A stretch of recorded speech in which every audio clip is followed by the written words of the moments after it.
Thank you, everyone, for joining. We're going to give it a few minutes for people to log in to the webinars. This is a COVID-19 vaccine update for the long-term care community.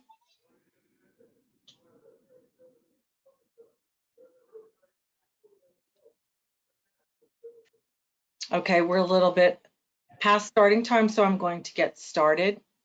My name is Laurie Facciarosa Brewer. I am the State Long-Term Care Ombudsman. I head the Office of the Long-Term Care Ombudsman. We are an independent state agency that advocates for residents of long-term care facilities.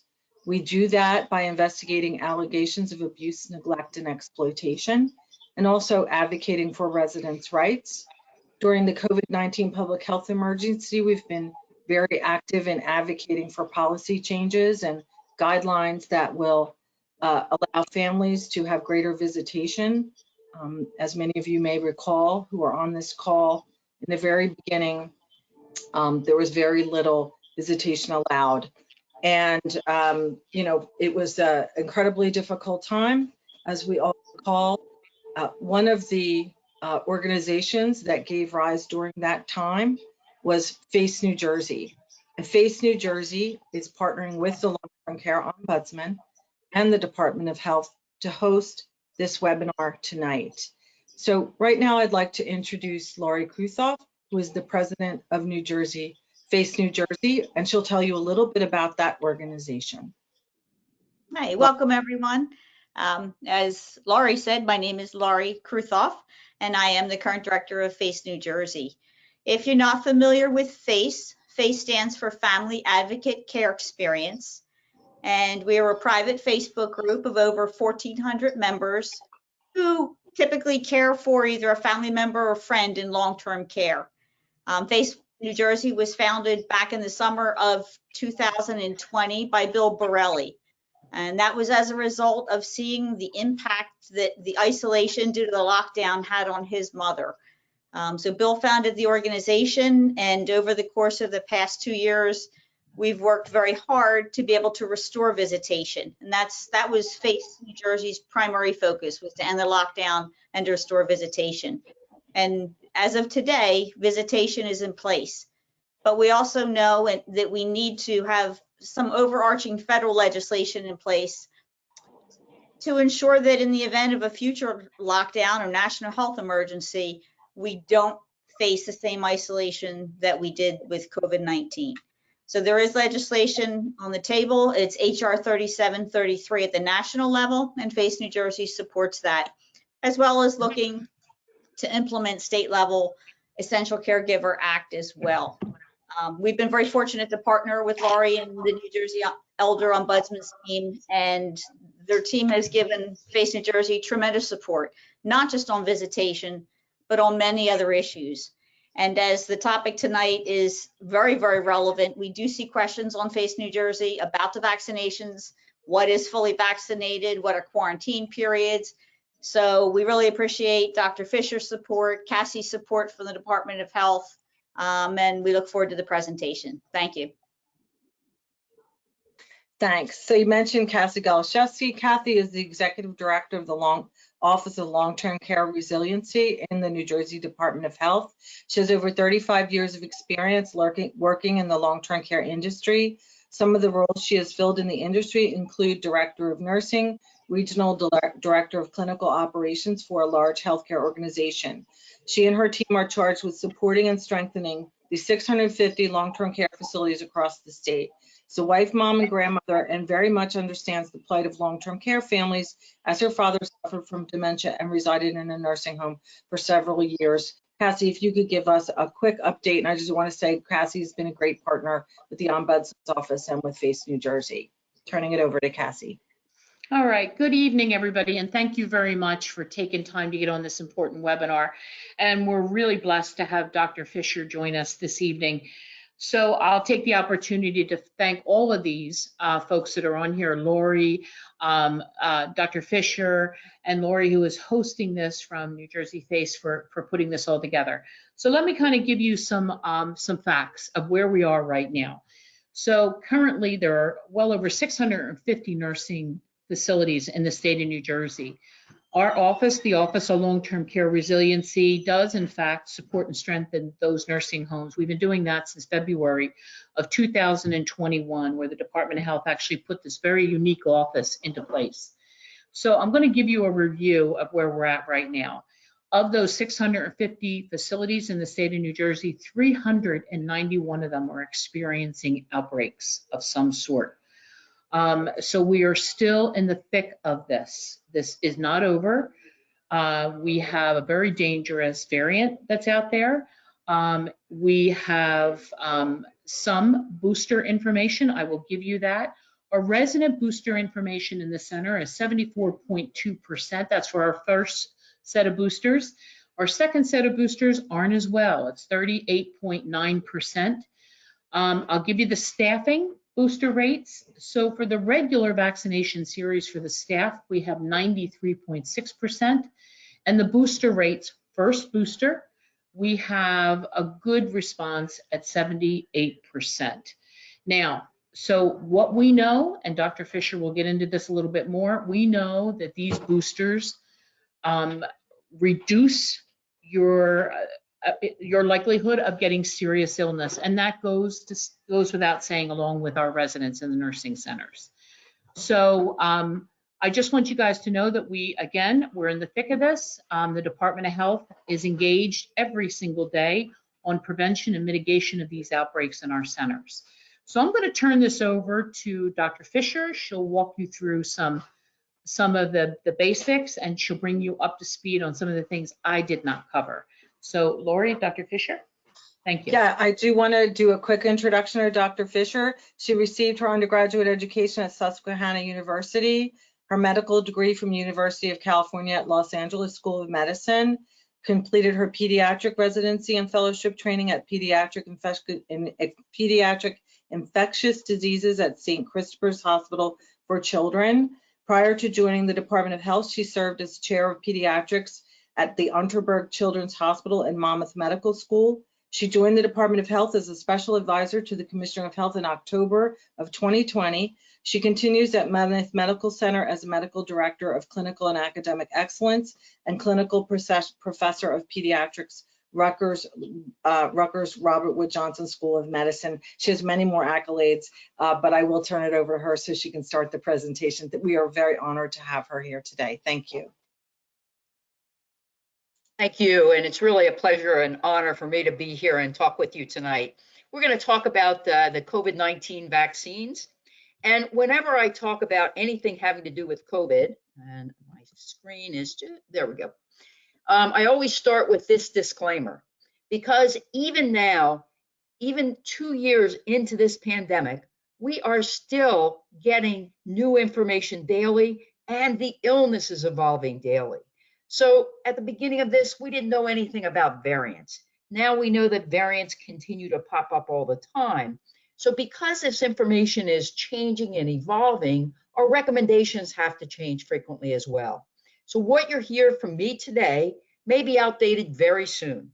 So here are some trusted sources of up-to-date information for you. The New Jersey Department of Health has a website that is updated literally daily. The Centers for Disease Control and Prevention gives you almost more information that you ever wanted, and it will tell you everything about COVID-19. And then for anything that has to do with pediatrics, I'm a pediatrician, so pediatrics is near and dear to my heart, and the American Academy of Pediatrics is a great source for information.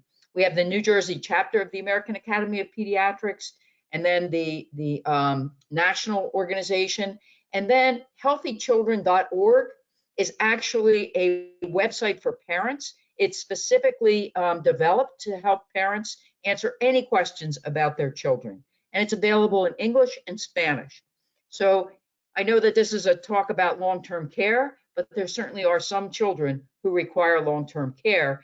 And it's especially important to think about the needs of all the different types of people who are in long-term care. So let me go ahead and start talking about what's happening with COVID-19. And the top map here shows you what's happening in the country as a whole. And you can see that this line, unfortunately, is continuing to go up. So we are seeing an increasing number of cases within the United States. And we know now that this is a tremendous underestimation. Why? Because many people are getting tested at home and they aren't reporting their positive tests because they don't need to report their positive tests. We're seeing the same thing here in New Jersey. We're seeing a slight uptick, a very slow, gradual uptake, and our modeling would suggest that we are going to see these higher numbers of cases and also hospitalizations go on all through the summer. And we are still seeing between 10 and 20 deaths a day. So this pandemic is still with us. I know we are all very tired of it, but it is not through with us yet. So here's just some basics. I know you all know this, but just to remind us, this disease can vary from having no symptoms at all to having just a mild cold-like symptoms to having infection in your lungs, pneumonia, to having many of your organs involved. And of course, it can lead to deaths. So far in the United States, there have been over 1 million deaths due to COVID-19. And here in New Jersey, over 34,000. Fortunately, disease in children is usually either without symptoms or very mild, but it's not always. So there have already been over 1,700 deaths in the US in children, and this makes it one of the major causes of death during childhood. And we have had 17 children die here in New Jersey. There's also this very unusual multi-system inflammatory syndrome that we see in children. This is where your immune system just kind of goes berserk about a month after a child has COVID-19, and they present with things like very high fevers, they're fatigued, they can go into shock, their heart's not working, they end up in intensive care, and they need intensive care in order to support them. Fortunately, most children survive, but it's a very frightening problem and a major problem, of course, for our children. So far in the United States, there have been over 8,600 cases of MIS-C and 70 deaths. Here in New Jersey, we've had 198 cases and a single death. And interestingly enough, during the Omicron outbreak, we have not seen very much multisystem inflammatory syndrome. I don't know why. Nobody quite understands why this occurs, but that's one kind of silver lining in this crazy cloud of COVID. Now, the other thing I want to remind us about is the post-COVID conditions. So these are things that happen after you recover from your acute illness. It's been called long COVID or post-acute COVID or long hauler syndrome. And these are people who a month after they've had COVID-19 are still having symptoms. And these symptoms are greatly affecting their ability to live their lives.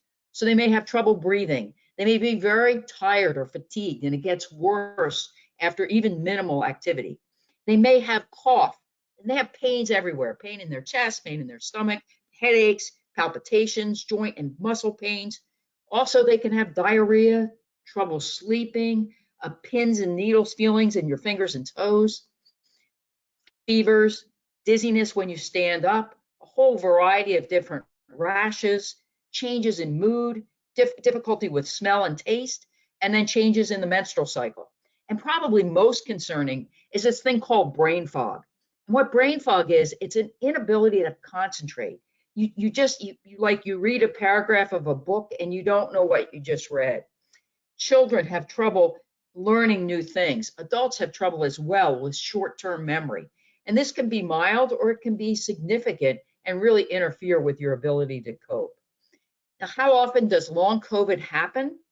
Well, we've had statistics that have varied anywhere from 5% to 80%, but the number that is now being quoted and is probably most accurate is somewhere between 5 and 15%. For people who have had to be hospitalized with COVID, the number may be as high as 30%. It's a little bit lower in people who haven't had as severe symptoms, but it definitely occurs even in people who have had no symptoms at all, who just tested positive. They can have some of these symptoms a month later. So very difficult to understand. We don't really know what optimal treatment is, but there are several places within New Jersey where there are clinics for people with long haul syndrome, and we're trying to learn more about it and get people back to their lives. Now, as you all know, COVID vaccines are safe, they're effective, and they're free for everyone. You can get the vaccine if you're insured, uninsured, if you're documented, undocumented. As long as you're in New Jersey, you can go and you can get this vaccine. And we have literally thousands of places where you can get vaccine. So what I wanted to do was review for you the schedule for getting vaccines. And I'm going to include children here because this is kind of brand new information. Just at the beginning of this month, the rules for immunizing children under 5 came out.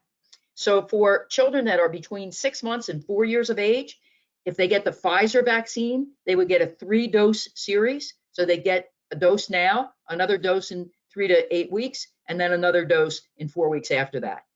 With the Moderna vaccine, it's a 2-dose primary series, and it would be a dose now and a dose in 3 to 8 weeks. For children between 5 and 17, both the Pfizer and the Moderna vaccines are a 2-dose series. Now that's for children. When we get to adults, you have more choices, and you now have 4 choices, and those choices are 2 doses of Pfizer, and they are given 3 to 8 weeks apart, 2 doses of Moderna, given 4 to 8 weeks apart. And some people wonder, why is one 3 weeks and one 4 weeks? It's because that's the way the company studied it. So if they studied it at 3 weeks, then that's what's recommended. If they studied it at 4 weeks, then that's what's recommended. We now know, though, that if you space those first 2 doses out a little bit further, you can actually get a little better response to the vaccines. And for adolescents and young adult males, there's a little less incidence of the myocarditis and inflammation of the heart, which is a rare complication at all. Now, for the J&J vaccine, that vaccine is 1 dose for the primary series, and it is no longer the vaccine of choice. And the reason it's not is because it's not quite as effective as Pfizer, Moderna, and Novavax, and there are some significant severe complications due to the vaccine. So although it's still available, it is not the preferred vaccine. The newest player on the court is Novavax. This was just authorized for use during this month, and it's just been started to be recommended for use literally last week. The first doses of Novavax have been shipped from the state to the vaccination sites, and they are actually in transit as I'm speaking, and they will probably get there either later tonight or tomorrow. Novavax is a little different vaccine. It's not a messenger RNA vaccine. It's a protein vaccine, and it is 2 doses that are given 3 to 8 weeks apart. So Novavax, for people who are concerned about the messenger RNA part of the vaccine, or the fact that J&J is an adenovirus vector vaccine, Novavax is a more standard kind of vaccine with just a protein with an adjuvant that helps it to work better. So this is the primary series. And what we know is that after the primary series, you're protected very well for the first month or 2 months or 3 months, but then we know that the protection really starts to go down. So it's now recommended that everybody get boosters. But before I get to the boosters recommendation, let's talk about what if your immune system doesn't work quite as well as other people's immune system. So what about people who have organ transplants, or people who are on cancer medicines, people whose immune systems have just either stopped working or they don't work very well because of the medicines that they're on for their underlying diseases, like people who have lupus or juvenile arthritis, who are on certain biologic medicines that compromise their immune system. In these people, they should get not 2 doses for the primary series, but they should get 3 doses as part of their primary series if they get Pfizer or Moderna. And it is recommended they get Pfizer or Moderna rather than J&J. If they do get J&J, they should get a second dose a month later, and that second dose would be better if it was Pfizer or Moderna.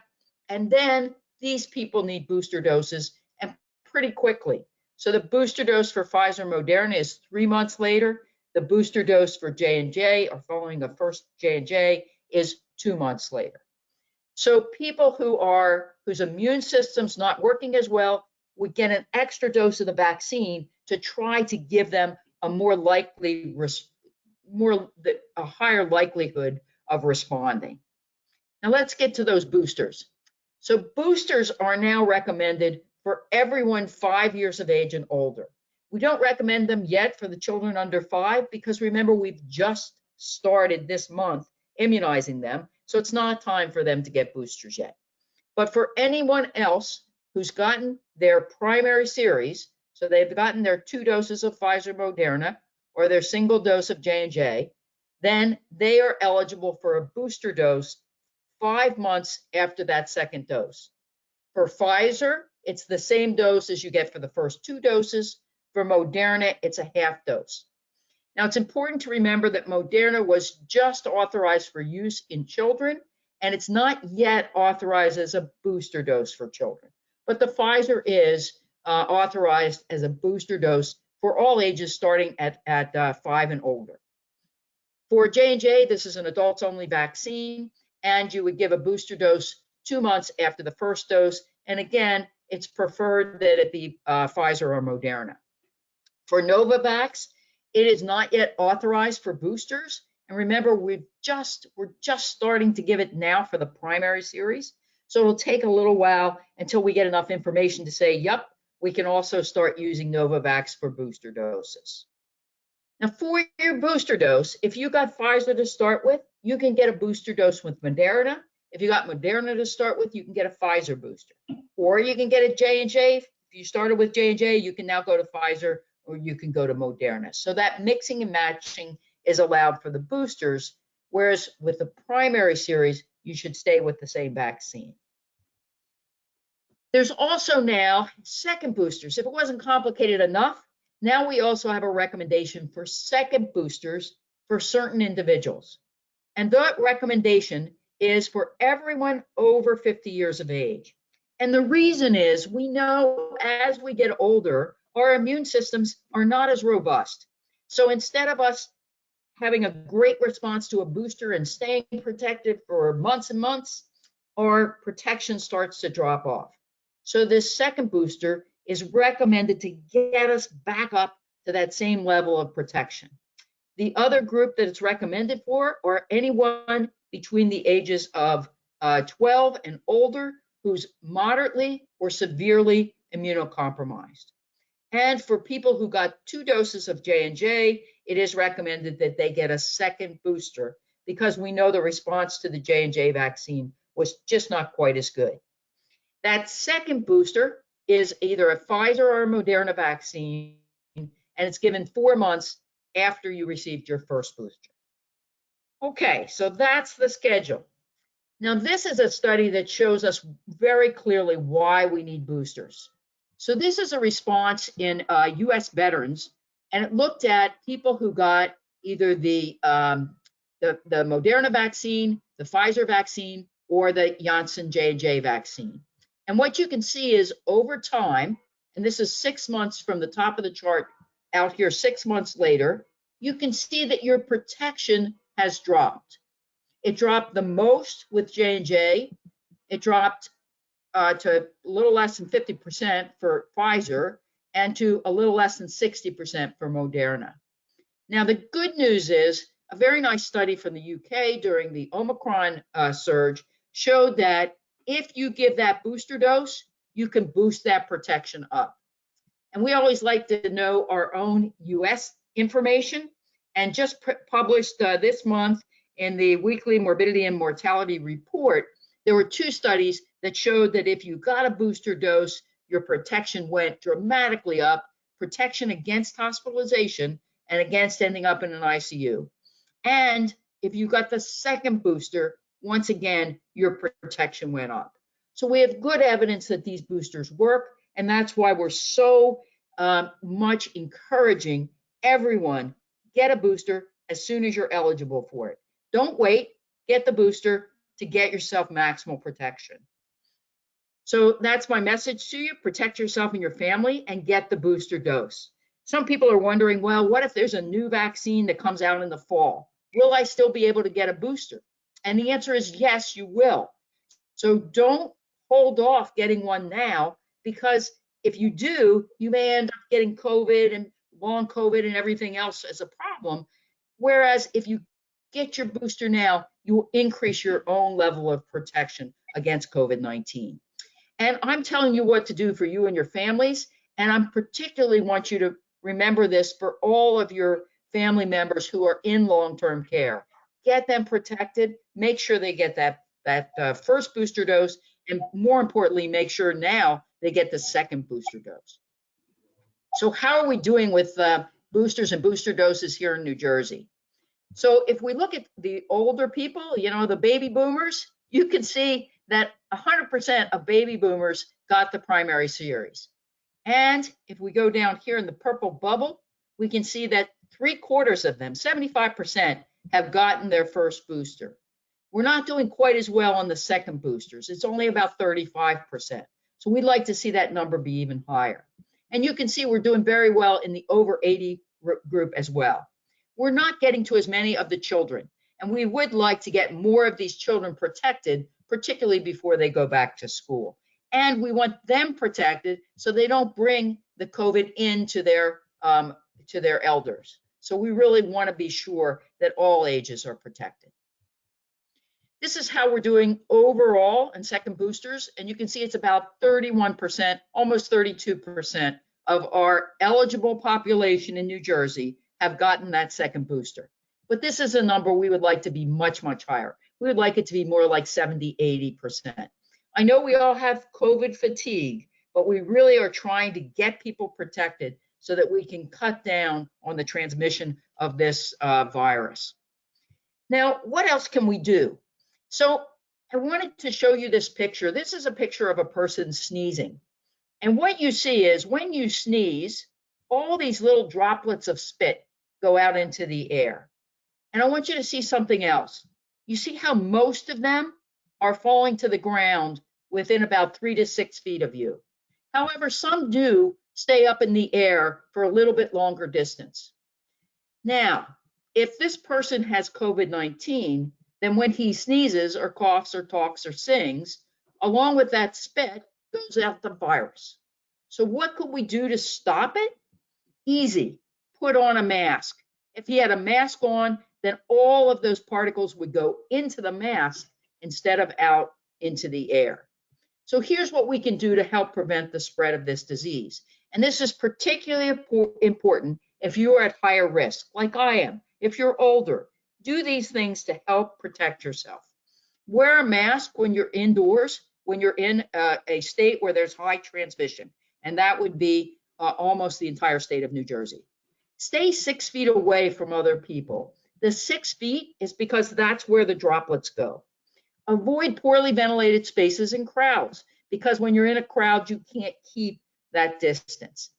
Test yourself if you have symptoms, or if you know you've been exposed, test yourself a couple of days after exposure, and then again at 5 days after exposure. If you test positive, then you want to isolate yourself to prevent the spread of the virus to other people. If you're not vaccinated and you get exposed, then you need to quarantine, again, because you have a high risk of getting sick and of spreading the disease. Wash your hands often. This is something we always tell our children, and now infectious disease doctors get to tell everyone, wash your hands. Cover your coughs and sneezes. If you don't have a mask on, at least use a tissue, or if you don't have a tissue, I almost never have a tissue, cough into your arm or your elbow. We teach little children to do this.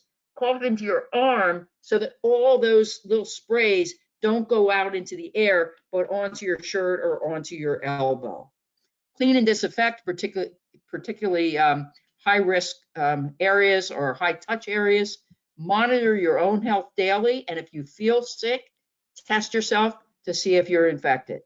We talked about quarantine and isolation, and be particularly careful when you travel. I know that masks are no longer mandated when you're on a plane, but it really does make sense. When you're in close proximity to other people at a time when the illness is increasing across the United States, take those precautions. You don't know where those people have been. Wear a mask to protect yourself and your loved ones.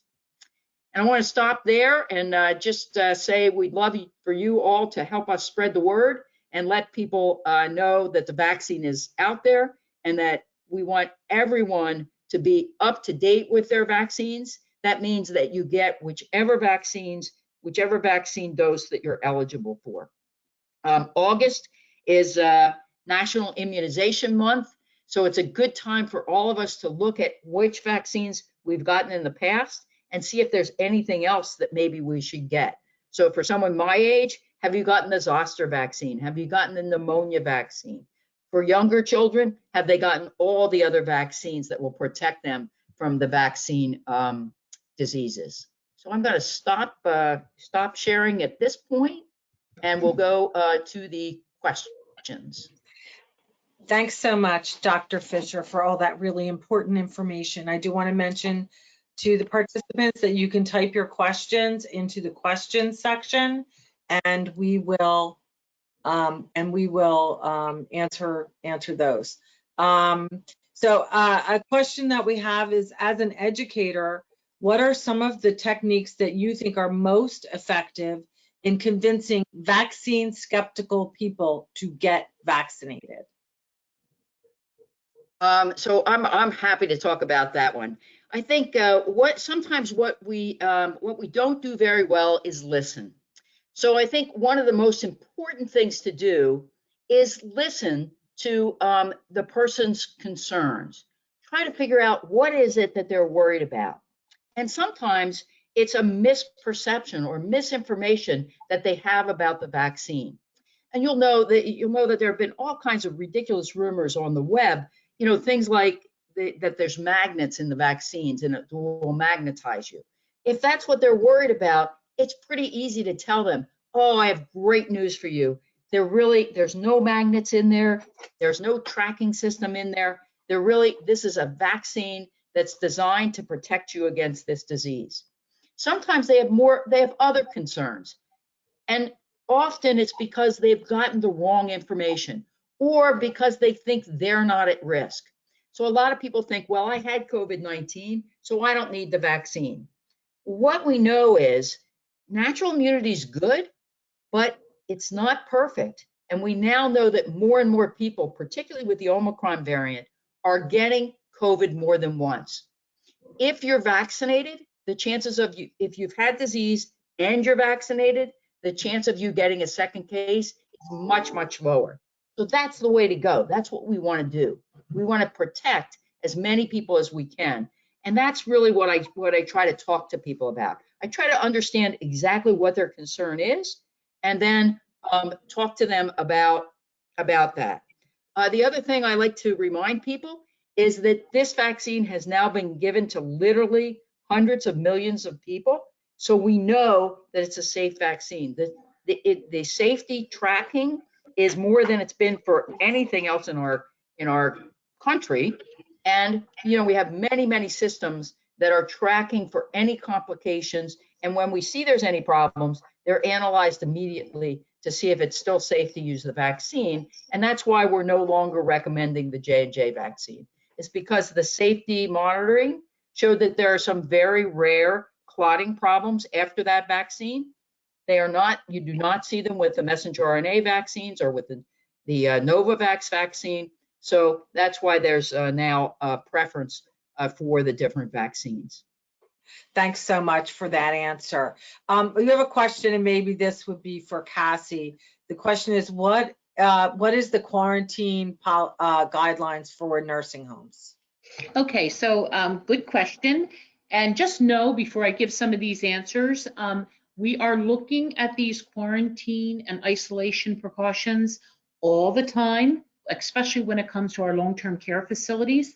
But I'm going to put it in two buckets. It'll make it easier for you guys to understand. So let's talk about people that are not up to date or not vaccinated. They would go out a full 10 days, or they can test negative on the 7th day. Those quarantines could stop then. So let's say Dr. Fisher, we listened to everything Dr. Fisher said, and we implement all of those good things, and we're fully vaccinated, and we have no symptoms. We only have to go out 5 to 7 days on those quarantines. If you do have symptoms, then we want to go out 10 days, or again, you can then test in or test out at 7 days.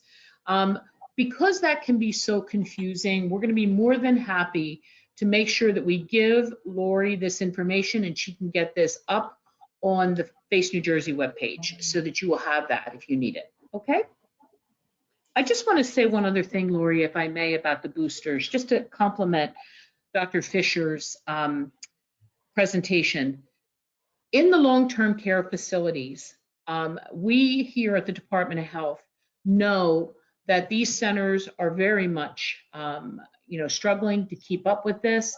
You heard Dr. Fisher use a term that we're hearing all the time, and that's COVID fatigue.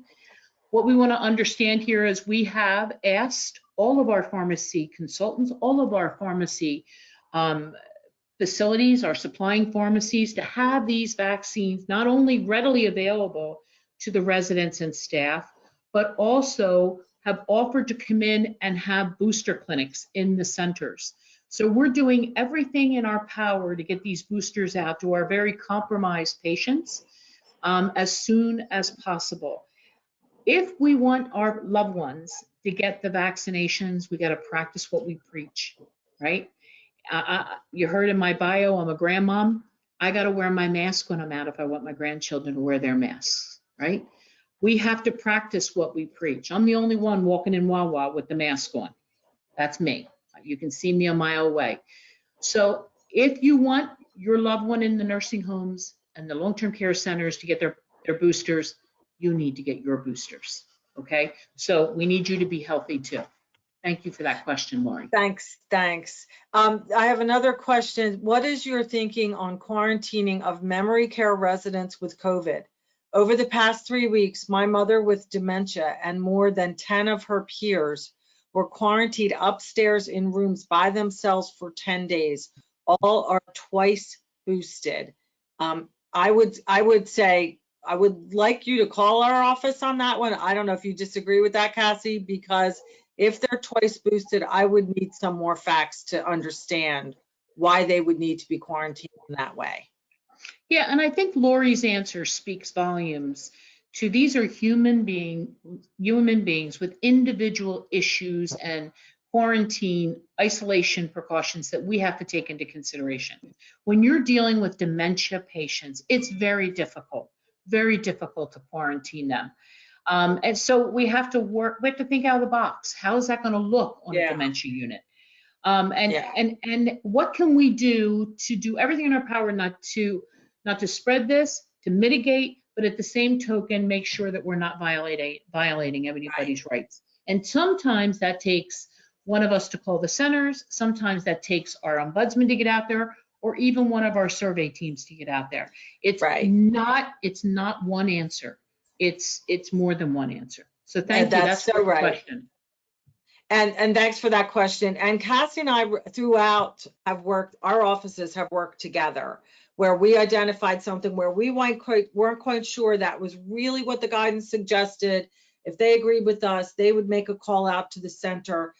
We do need to gather facts, and that's why I would always say call our office, 1-877-582-6995. I'm getting some feedback. Sorry about that. Another question was, in long-term care, CDC states you are not up to date. If you are over 50, you need a second booster if due to be up to date. Does this make it mandatory for healthcare workers? And then we did get another question along these lines, which was, are long-term care workers over the age of 50 required to get the second booster? So we want them to be up to date. That is a recommendation as it stands right now. We did mandate the first booster. We have not mandated a second booster, but that would require then, if they are 50 or above, for us to do some additional testing on those folks. So just know that that is in fact something we are looking at. We understand that what we currently have enforced here in the state of New Jersey is a little bit different. We try to always stay up to speed with CDC and the federal government. So we're working on addressing that particular conflict that's between those two documents. I think I know the answer to this question, but I'm going to ask it. Do you recommend that families get the vaccine series and boosters before visiting loved ones in the nursing home? I don't know if that's recommended, but it is not required. I can tell you that under the federal guidance, but I think we would recommend it. Correct, Cassie? We would certainly, that's what the whole point of this is, to recommend boosters, but it is not something that can be used to keep families out. The federal guidance does not allow for long-term care facilities to require families. However, the federal government does allow long-term care facilities, if they have the tests available, to test all visitors before they come in. And if they test positive, they cannot visit it. If your loved one has COVID, you can still visit them, but you may have different PPE requirements, for instance, because you're visiting a resident who has COVID. And again, you can be tested, and if you test positive. So I kind of took that one. But yeah, please expect that if the facility can test you as a visitor and as a family member, that was not always the case. That changed, I think, at the end of April. So another question had to do with, some people just don't like needles, Dr. Fisher. And is there any advances on the horizon that might result in some kind of an oral vaccine?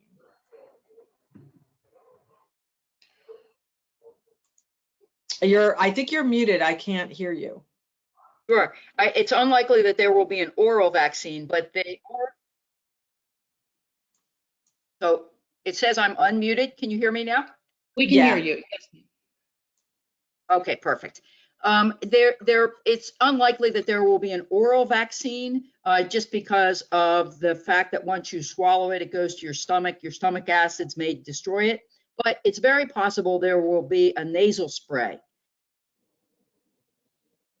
There are companies that are working on that. So just like there's the nasal spray for the flu, there may be eventually a nasal spray for COVID-19. It's not really, though, right on the horizon. So I don't wait for it. Get yourself protected. Just bite that bullet and go ahead and get that needle, or do whatever you need to kind of relax to get you in the mood for the needle. Cognitive behavioral things, put yourself in a good place. I have to tell you that after I got my shots, I mean, I was so relieved that I was having a way to protect myself, that, sometimes just try to think positive and try to kind of get through that fear of needles. But yes, there are companies working on a nasal spray, but it's not quite ready for prime time.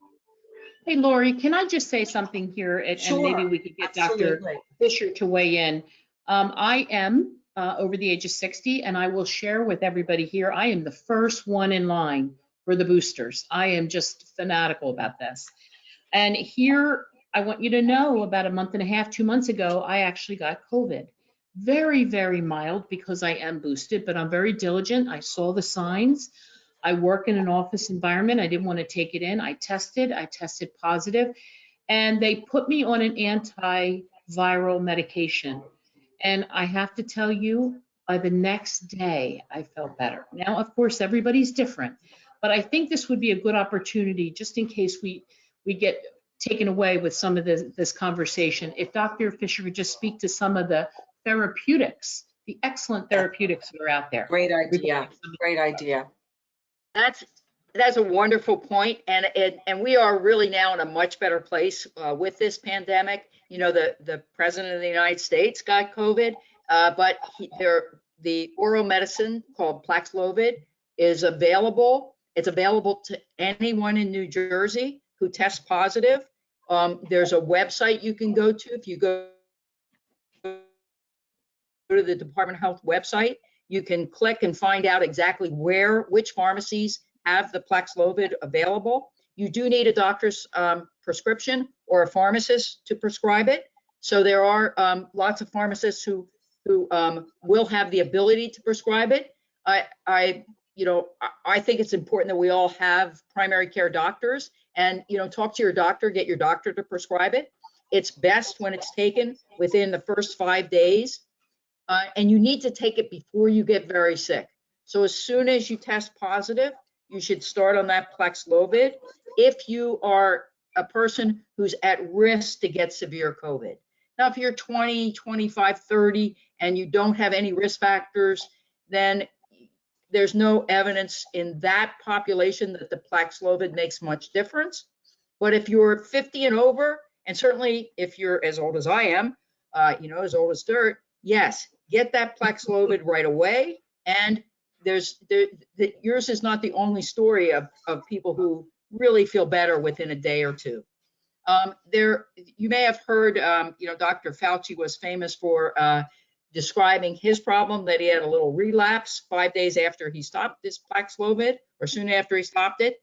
That does occur in a small percentage of people, but even in those people who have a little relapse, they do very well. They have mild symptoms, and they're generally better within a few days.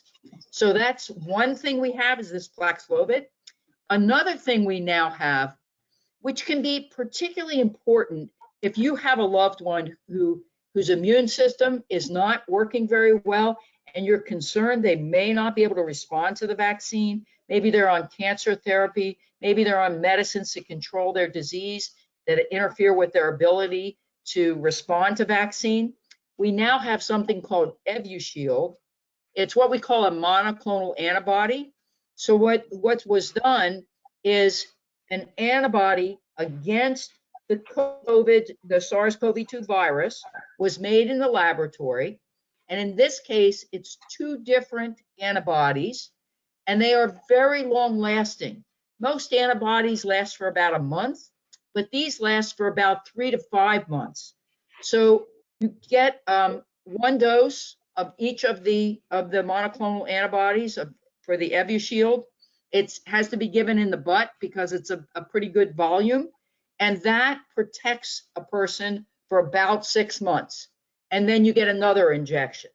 So if one of your loved ones is not likely to respond very well to the vaccine because of their immune system, or if they can't take the vaccine because they had an allergic reaction, then try to get them this Evusheld, because it will protect them very well for 6 months.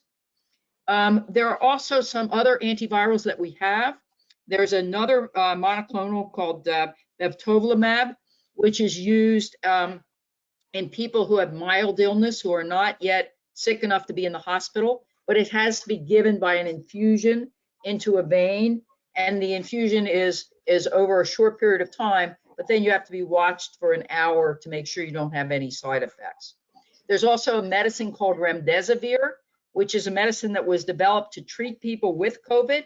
We now know that if you give that to someone before they get very sick, you can prevent them from getting sick enough to be hospitalized. The problem with remdesivir is you need to get the infusion for 3 days, so once a day for 3 days. So we have these therapies now. The National Institute of Health recommends that the oral Paxlovid be the first choice. The only trouble with Paxlovid is it does interact with other medicines, so you have to check with your doctor and the pharmacy to make sure that you're not on medicines that might interfere with the action. And sometimes you can just stop those medicines for the time that you're on the Paxlovid. But again, always talk to your doctor about this. So that's the one that has the best effect. And then there's the remdesivir, which is also very good, but not nearly as available.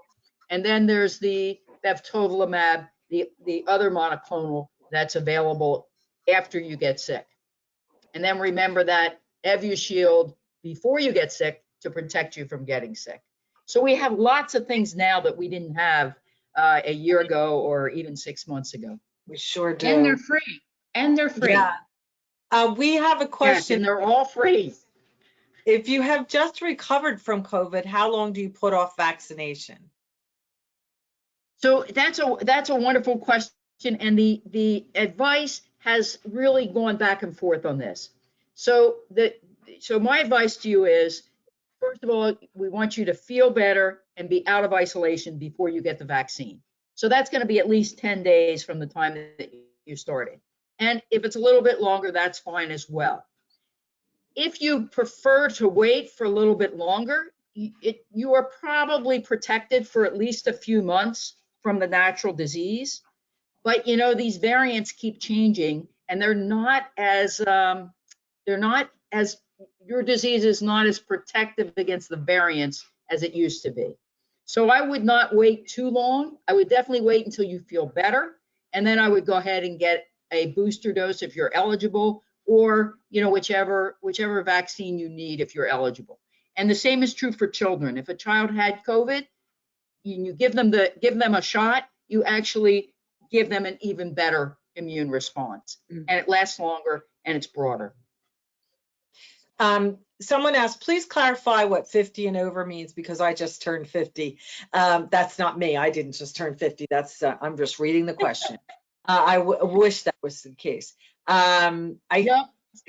So 50 and over means if you just turned 50, you're 50 and over. And it means that you are eligible for the second booster, assuming that you Correct. have any other medical reasons why you couldn't do it. You would be considered someone who is eligible for that second booster. That's now you did perfectly say, said. what about Right. people under 50? Are they permitted to go ahead and try to get the second booster? At this point, healthy people are not. However, if you're immunocompromised, so those immunocompromised people should get a second booster as well. But if you're not immunocompromised and you're under 50, at this moment in time, on July 28th at 7:24 p.m., it's not yet, you're not yet eligible. That may change, and it's already changed in some countries. In Australia, they now are making the boosters available for all ages, the second booster available for all ages. And we may see that happen in the US, but not yet. It's not quite there. But again, that's why you have to keep looking at those websites to see what the changes are. Someone asked for clarification on the issue of testing when you come into a long-term care facility, and asked if an asymptomatic family member said, did I say that, can a nursing home stop an asymptomatic family member at the door if they refuse to test? I don't know if you want to take a shot at this, Cassie. I don't think the federal guidelines actually speaks to stopping. It says that you can test someone. It doesn't go so far as to say what you do if they refuse to test. If you correct me if I'm wrong. Right. And we, you know, there are some centers that have put into practice a mandate that, you know, they want everyone to be tested when they come into the door. That's the staff, that's family members. We would encourage you to please follow through on those practices. I have not fielded any questions where a resident or a resident's family refused to be tested and was refused to be allowed to go in. Most of the time, and we know of one situation where a family member did refuse and they were allowed to go in. But the thought here is try to keep the residents safe. There's plenty of testing supplies out there, thank goodness.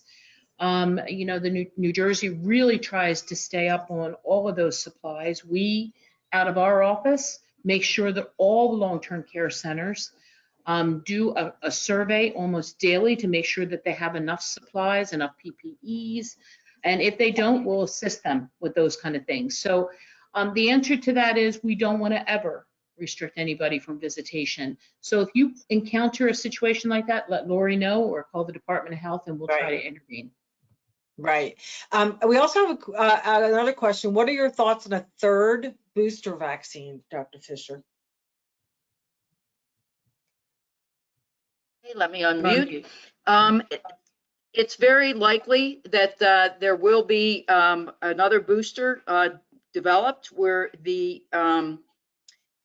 advisory committee has actually asked the pharmaceutical companies to make a booster dose that is specific for the Omicron variants. so that would work better on the variants that we now have. The trick or the hope is that they will be able to develop that fast enough before we get another variant. But it is predicted, not by me. I've stopped gazing into my crystal ball. It got very cloudy very early on in the pandemic. But it is, the pharmaceutical companies are saying that they are trying very hard to have a variant specific booster shot for later in the fall. Thanks so much. So I think there will be more boosters. Yep. We have another question. My administrator is worried Medicare funding is in jeopardy if a percentage of residents are not up to date. Is this being strictly enforced? Cassie? I have not heard that. No, I I have not heard, no, nothing like that. And believe me, if Lori doesn't hear it, I hear it pretty quickly. My staff reaches out on a daily basis to the long-term care centers. We would get feedback on that right away. We have not Yeah, had any. I haven't heard that as being an issue. So that concludes our time here today. We came up on an hour. I think we got to pretty much all the questions that there were some duplicates. But thank you for your questions and thank you for your time and attention. I just want to especially thank Dr. Fisher for her expertise, and Cassie for her wonderful partnership with the Ombudsman's Office and with Face New Jersey, and to Lori and Face New Jersey and their members. The Ombudsman's Office number is 1-877-582-6995. You can Google us and find us. Please contact us if you have any questions or concerns, similar to the one that was mentioned about people being in the dementia care unit being put in quarantine. That's something that Cassie and I might work on together if that is something that is where the guidelines are not being adhered to appropriately. So I have a feeling that as there are continuing variants, this thing just doesn't want to pass. We may be talking to Dr. Meg Fisher again, but you know, I like to say I hope we never have to talk to you again, at least not about this. But thank you so much for your time. Thanks to everybody for your time and attention. This webinar will be available on our website, and we will send it out to on our email blast as well. So you will be able to watch it and share it with those who could not join us live. Thanks so much and good night, everybody. Thank you, everybody.